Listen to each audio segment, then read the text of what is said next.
This week is Mental Health Week, and as promised, we decided that we would, really showcase some of the incredible champions that we have here in our community. And I have such a great respect for our next guest.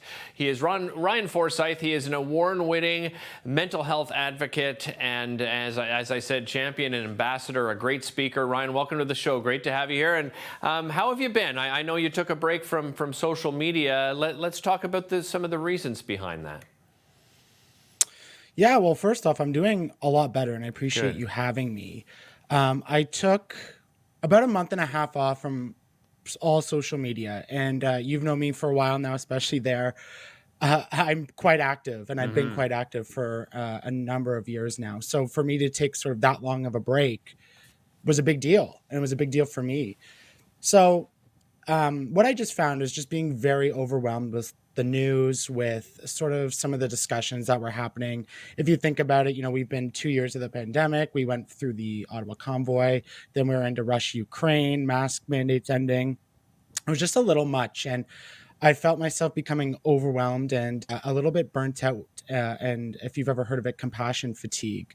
All And so right. I just Yeah. decided to step away from it. And, the break was nice, and I'm happy to be back and doing some of the work that I love. Yeah. Well, we're happy to have you back.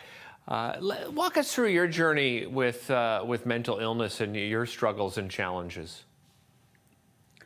It's a long story, so I'll try to sum Okay. it up as best I can. I've been struggling with mental illness since I was 12 years old.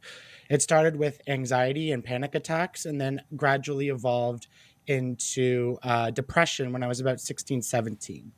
When I finished college, I experienced a really tough bout with depression to the point of which I made the decision that I was going to try to end my life.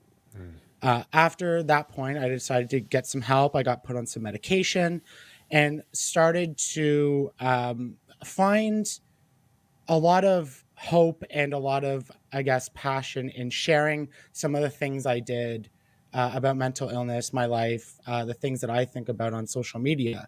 I received a lot of support on a Let's Talk Day in 2015.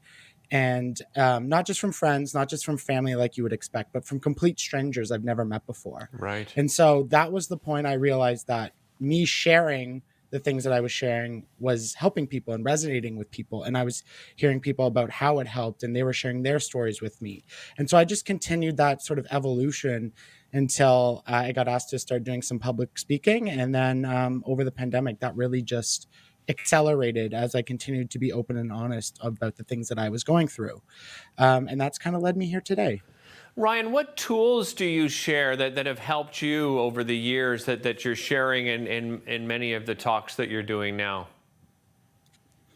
I think a lot of the things you hear all the time that sort of become cliche really do help. Things like exercise, things like going for a walk, things like getting outdoors, things like eating right, proper sleep, hydration, all those sort of basic needs we have as humans are all really key to me. For me personally, I find developing a good, healthy routine, especially through the work week, really helps, as well as helping others. That's Yeah. really helped me as well. One thing that has sort of been a constant theme as I've evolved in my own journey is the practice of mindfulness. And that goes to the discussion of leaving social media, taking moments when I need it, especially throughout the last 2 years. It's recognizing, and this really just came from my own experience and having to learn over time, but taking moments when I feel overwhelmed or I feel my body, not feeling right, and just recognizing that's a time to step back from things or take a break or kind of pivot maybe my routine or the things that I'm doing just to achieve a more, active, balanced well-being and lifestyle, just so I can continue going on with my day-to-day without sort of having to manage too many ups and downs and fluctuation. I know you speak a lot on men's mental health as well, Ryan, and obviously men and women they deal with it differently. In your experience, in having discussions with other men, how open are men becoming? Is there still sort of that stigma that really stops men from talking about it more?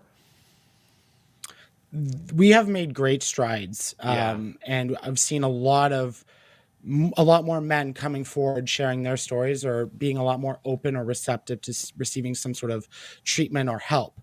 That being said, there is still a lot of stigma, especially like things around sports, around the workplace, and sort of social media. We still have a lot of stigma with men when it comes to mental health.